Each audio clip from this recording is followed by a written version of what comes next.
মাদারীপুর রাজৈরে অবৈধ dredger machine ও current জাল জব্দ।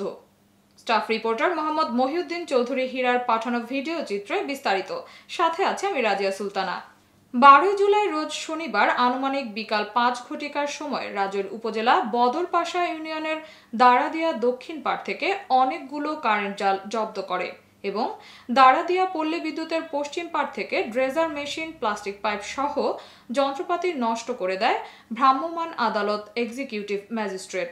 জানা যায়, সংবাদের ভিত্তিতে ভ্রাম্যমাণ আদালতের মাধ্যমে অভিযান চালিয়ে বেশ কিছু কারেন্ট জাল জব্দ করে আনে মোবাইল কোর্টের ভ্রাম্যমাণ আদালত এক্সিকিউটিভ ম্যাজিস্ট্রেট ও রাজৈর উপজেলা নির্বাহী অফিসার মাহফুজুল হক।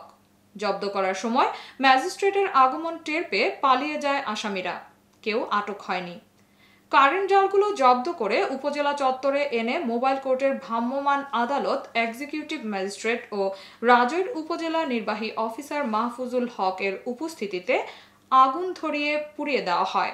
কারেন্ট জাল ব্যবহারের কারণে নদী, পুকুর, খাল, বিলের ছোট ছোট মাছের রেণু সেগুলো নষ্ট হয়ে যায় বলে মৌখিকভাবে জানান।